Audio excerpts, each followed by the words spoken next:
Hey guys, welcome back to another episode of Deck Discovery. While I'm waiting for some new cards to arrive, I thought I'd go through just some old things around the house to find the old cards I used to collect in the early to mid 90s. And interesting enough, I found some in some of these old containers. As you can see, they've had better days, and I'll show you a bit later, but in some of these old, and I don't know if they're discolored or they were colored like that when I got them in the early 90s, but just want to take a little bit of time to take you through some of the cards I found when I was going back through some old things. And the surprising thing is, obviously there's a lot of duds, but also there's a lot of things that have probably gone up in value or held a bit of value since the 90s. So if we kick off, I've got a bit of a mix of Fleur, Skybox, NBA Hoops, and Upper Deck cards. So not a lot to see in this lot, so I'll skim through quickly. A lot of these are really still cards worth $1. As you can see, lots and lots of rookie cards, but a lot of these cards really have held their value. They're nice cards. I love how cards used to be printed. I'll show you towards the end. There's a few that they're just really nicely done cards. Used shine in the right spot, obviously the old Skybox logos. And as you can imagine, some of these companies no longer exist. Some of these old rookie cards are quite nice. If you get towards the end, you'll see that some of the back of these cards are quite nice as well. So all these cards I'm showing you just here are really cards I'll still hold on to. They obviously have sentimental value, but they're cards that aren't worth a whole heap.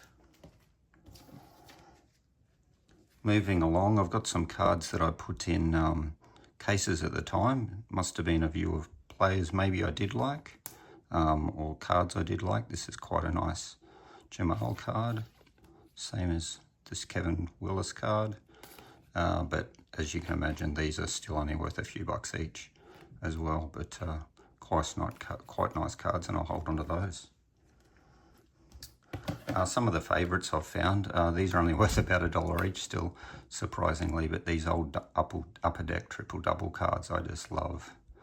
All the holograms on them are quite nice, so I've got 3 of these. These are the cases I found them in originally, so the cards are in quite perfect condition.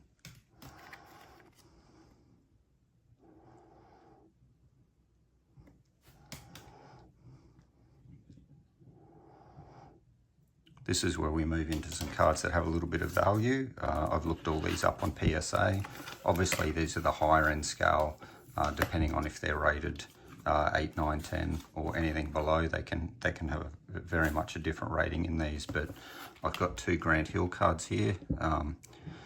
Great cards, loved him as a player at the time, still worth a little bit of money.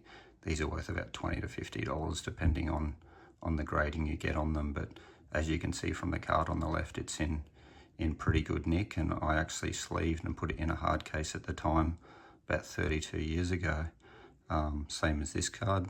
I'd forgot that I used to put cards together like this, and when I started buying again recently, I've had to remind myself what I did, and it's surprising that I've picked up the same thing before I even saw these cards.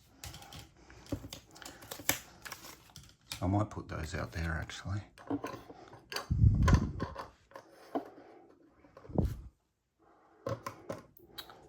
But then for the ones that I forgot I even owned, so I'm not sure if I bought a pack or a box at the time, but I've got a lot of the original Jordan Rare Airs in really good condition, in sleeves, in plastic containers. So I won't put all these out, but I'll just sit a few here and show you my favourites. So these start at about 15 bucks at the moment and go up to a few hundred depending on the quality of the card. So this was obviously the Rare Air series of the early 90s. I think it might have been 1994 from memory. Yep, 1994. So I've got a few of these. Another one here. They're all in pretty perfect nick. We start to go up a bit now. These ones are worth about 50 bucks. The Decade of Dominance, still in the Rare Air series. It's quite a nice card. Set that up there.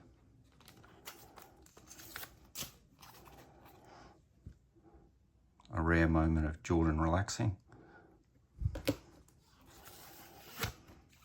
quite a nice card as well. This one's worth about 60 to 70 bucks compared, depending on the condition, sorry, and it's in pretty good nick as well. This one's quite nostalgic, nice card. It's worth about 80 or 90 bucks depending on the quality.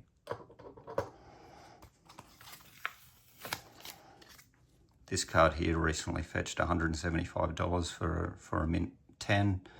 This is probably not a 10, but it'd be close to there. It's in pretty good condition, maybe an 8 or a 9. And one I remember putting myself in a case at the time, back when I bought it in 1994. So a good quality condition card of one of these is worth a couple of $100, depending on the PSA. But yeah, thought I'd take you through some of the cards I've found. Going through some boxes. I know I've got some full albums somewhere, but I'll have to do a good more digging. Have a good night, guys.